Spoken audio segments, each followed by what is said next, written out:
Nah, I'm soft as this powder puff and twice as gentle. But living out here around characters like that... Well, what's your name, honey? You can see on the early drawing that she's flat-footed. She's walking on the base of the foot. Whereas I like to make her walk like a real cat.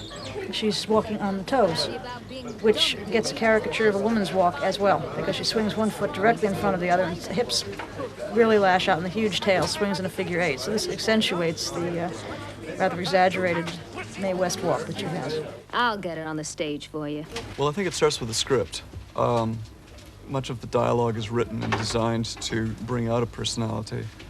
And then I think that really it comes to life when you actually cast an actor. In the case of Caterwall, our villain, when John Cleese stepped into the studio and started reading those lines, for Simon and I, the whole script and the whole movie just came to life. It was wonderful. So, what do we have here? It appears to be a young pioneer. Now, the feline in me would like to devour this tender young morsel, but the shrewd businessman in me knows that if I do, the other mice will miss him and come looking for him. Oh, the gourmet in me quivers at the thought of mouse tartar. In the case of Caterwall, who was designed and animated by Christoph, he listened to this soundtrack and drew what he was hearing and brought to life this tremendously rich villain. Of course, he also studied a lot of films and videos of John Cleese and really learnt his mannerisms, understood his mannerisms and behavior, and put those into the way that the character moves. Spielberg loves a moving camera, and he's always pushing us to move the camera. And when we first sent over the storyboards, he would say, "This is too cutty.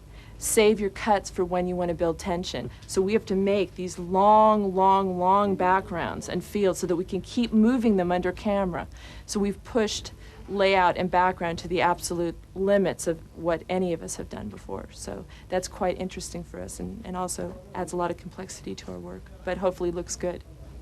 I think if you look at some of the footage, you're going to find that we do a lot of camera work that travels all the way around the character, or dollies up, or into things. We also go for a variety of camera angles rather than it's a simple sort of establishing shot, medium shot, and two shots. We'll actually work at a variety of angles. This is something that you don't usually see in an animated film, or if you do, it's very limited. Well, on this film, which is unusual for an animated film, we've decided to go for this very rich, very elaborately painted style, which is really something that harks back to the golden days of Disney and Pinocchio, which is one of our main sources. We paint in watercolor underneath, and then we go through a series of processes. We use pastel, we use crayon, and we use various other sorts of paints, and a little bit of airbrush, although we try and avoid that because it's a rather mechanical thing, just to create this sensation of depth. And the overall look of the film is something quite unusual nowadays when a lot of things are done very fast. Well, the main difference between live-action editing and animation editing is that we edit the film first from an infinite range of possibilities. If a shot is needed from a certain angle or of a certain character, we can basically do a storyboard drawing, shoot it on film, then cut it in and use whatever length we want. We set the lengths of every shot in the film before the actual production begins so that no animator need draw any more than is absolutely necessary.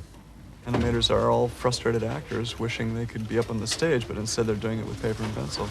But I'll tell you, the real thrill comes when the film is done and it's in the audience and you've got people from around the world laughing at your performances. It's wonderful. Rollin', rollin', rollin', rollin', rollin', rollin'. Rollin', rollin', rollin',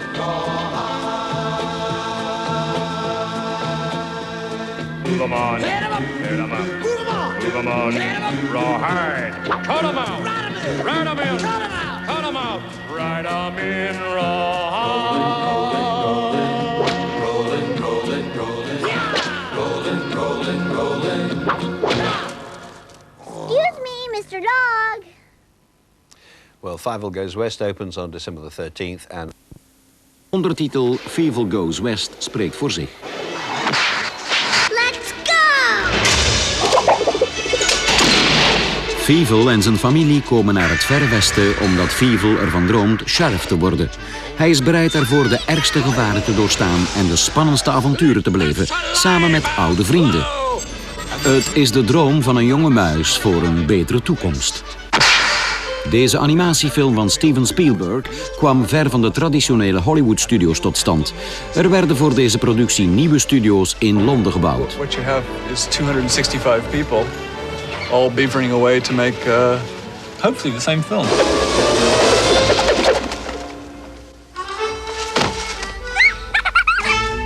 Tekenaars van overal ter wereld werden aangetrokken. Ze zorgden voor een prachtige animatiefilm met Disney-kwaliteit. It's too tough, kid. Get out while you still can. Alles helpt mee om Fievel en zijn vrienden tot leven te brengen. Let's go on that ride again. Yeah, like that.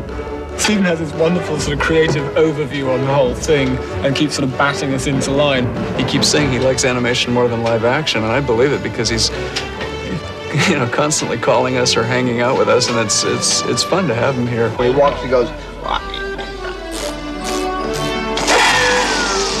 Een American Tale 2 had natuurlijk ook een aantal stemmen nodig. Rolling. We herkennen misschien Dom DeLuise, John Lovitz en James Stewart. You want to intimidate someone, give them the lazy eye.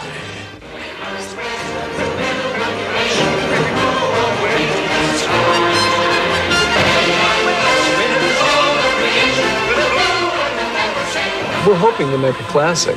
We're hoping to make a film that is so good in story and sound and music and color and all those nice things that it pulls together as a film that people will enjoy for generations to come. Een American Tale 2 kunnen we beschouwen als een origineel Sinterklaasgeschenk van Steven Spielberg.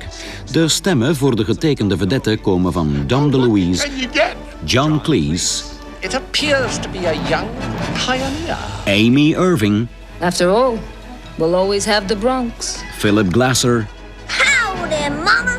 John Lovitz, got 7 more! Dog chow! en James Stewart. Here, son, I want you to have one of these. Oh, look out behind you, kid!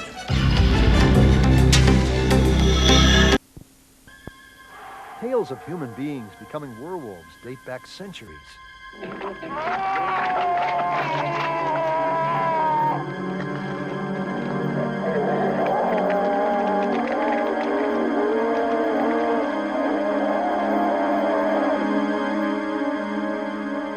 The pentagram, the sign of the wolf, it can break the evil spell.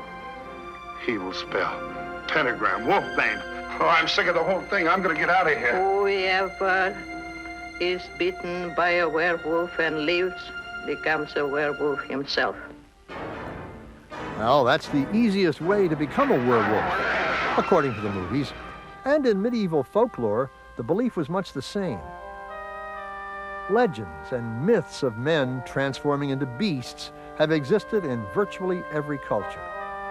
And while stories of werewolves are best known, according to superstition, were-animals can take on any form. In Eastern Europe, children were once taught to beware of the were-pig. A basis for these legends might be found here at the University of British Columbia. Dr. David Dolphin's research into the chemistry of blood has suggested that people who suffered from a rare disease called porphyria may have exhibited some unusual medical symptoms. In the Middle Ages, the individuals that suffered from this disease, I think, had some rather unique characteristics. These individuals would get terrible lesions on their skins, terrible disfigurement of the face. It's possible, for instance, that the nose would get so badly burned that it would essentially disappear. While their teeth grew no longer, their lips and gums would get so taut that their teeth became very prominent. And of course, that's again part of the old werewolf description of the individual. It isn't clear to me why the old folk tales of werewolves have such a fascination with people today. Part of it might be that there is some basis of truth. One extraordinary but true story concerns this man, Petrus Gonsalves, the Wolfman of the Canary Islands. Born in 1556, he was renowned for his appearance. Raised and educated in France, Gonsalves had 4 children, 2 of whom inherited their father's unusual physical characteristics. But instead of being shunned by society, Gonsalves and his family were embraced. A far cry from the movies, where werewolves are anything but tame.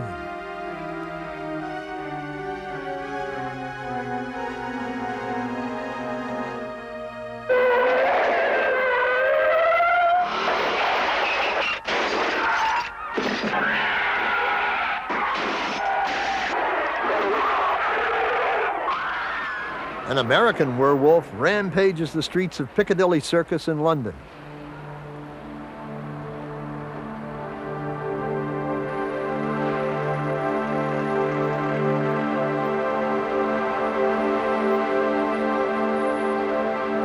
Frank Cotton lost een Chinese magische puzzel op en verdwijnt daardoor spoorloos.